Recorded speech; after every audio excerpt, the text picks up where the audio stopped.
137.12. Not many of us left, sir. Where's Lieutenant Ripley? Is she still alive?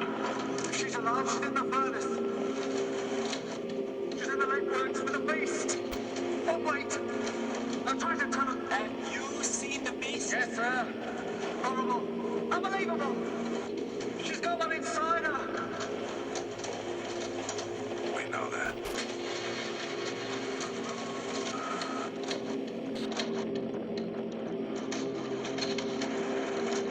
You're gonna need a bigger case than that. It has been centuries since we first became aware of this distinctive creature, Xenomorph XX121, but opportunities to study it have been few and far between. The Prometheus mission saw the tragic loss of our founder, Peter Weyland, and marked the end of our company's first epoch, a golden era for humanity, but only the beginning for the company and the search for definitive answers. Beginning in 2095, barely a year after Dr. Shaw's final declassified transmission, the Special Directive 900 sequence was programmed into every company's ship, an authorization to wake the crew to investigate any transmission of unknown or seemingly intelligent origin. The clause that requires company or company-contracted employees to investigate any such transmission became standard in 2101. This clause has left the opportunity open in finding the answers we seek, though further considerations must be made, and any and all personnel answering to Weyland-Yutani must be mindful of what's at stake, and all of the risks that come with such an endeavor. What happened to him? What happened to him? He was in that derelict. Look, we're inside and there was nothing around, so he volunteered to go down below. Found these egg things. Then we lost communication, and next thing we bring him up, and he's got this thing on his face. Herein you will find a tactical considerations overview regarding obtaining a viable specimen. This information is incomplete and confidential. With the resources available to us now, there is no reason why we cannot obtain more information regarding this magnificent species. We want what you can bring us. Even the smallest specimen can be of value to our company. An undecayed tissue sample could help unravel the entirety of the alien's DNA sequence. A viable portion of the exoskeleton could help us decipher its biological components. A sample of xenomorph blood in an anoxic container could help us replicate it. With viable, active samples, the possibilities are limitless. To assist you in your venture, we have compiled a list of considerations. Please keep in mind the following.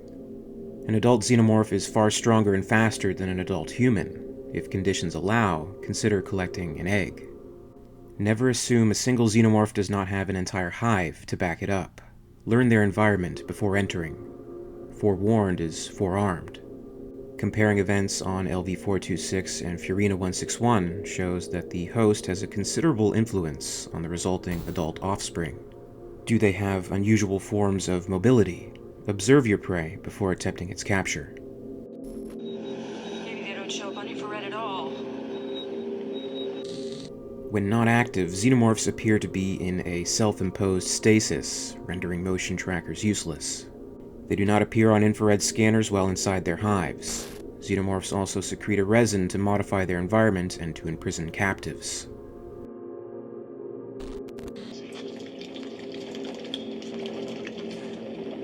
Looks like some sort of secreted resin. Yeah. But secreted from what? This resin is surprisingly tough and heat-resistant. Resin sampling is encouraged. Always be aware, always be alert. As the events on the USM Auriga confirm, if imprisoned and awake, a xenomorph will continually attempt to escape. While all projectile weapons are effective against xenomorphs, the range at which the weapon is used is of primary importance. Many projectiles have significant knockdown power against humans. A critical element to consider regarding close-range combat is the defense mechanism of the xenomorph. Puncturing the exoskeleton releases an acid spray. Explosive-tipped rounds will increase the spray volume and radius. Grenades have a similar effect. All right, we've got 7 canisters of CM20. I said we roll them in there and nerve gas the whole fucking nest. Data regarding the effectiveness of nerve gas or other chemical weapons against the xenomorph is insufficient. not recommended. Non-traditional weapons have proven to be effective against adult xenomorphs. Twice, xenomorphs have been ejected into space.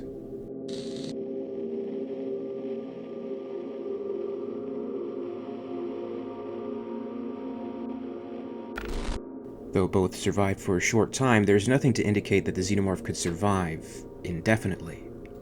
In an early conflict, a single human was able to match a queen xenomorph's strength with the use of a power loader. I haven't seen one exactly like this before. Glows differently. But the others were afraid of fire. Not much else. Fire has been shown to be consistently effective against the xenomorph. It is the only thing known to give them pause when attacking, and fire does not appear to damage viability. When it comes to capturing or subduing one of these creatures, a creative approach should be considered. If you manage to isolate and capture a xenomorph at any stage of its development, contact us immediately at ComNet, any channel. Financial recomps will be considerable. If you or any member of your group becomes implanted by a xenomorph, do not panic. Isolate the host. Put him or her in stasis, ideally before the facehugger organism has detached itself, and bring the host to us. We have the technology and capability to quickly and safely remove the embryo without harming the host. The collected embryo could be of great value, as it would enable us to study the xenomorph from its earliest stage of development.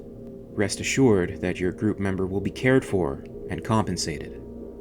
Let us deal with the malignancy. We've got a surgical bay set up on the rescue ship. Come with me. It's very quick, painless. A couple of incisions, you'll be out for 2 hours. And then it's over. The alien is a formidable opponent, to be sure, but it is not invincible.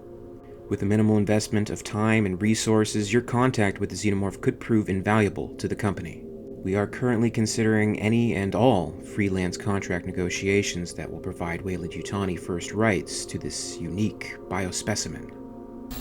Further updates on past and in-process procurement attempts can be viewed under S1 clearance license at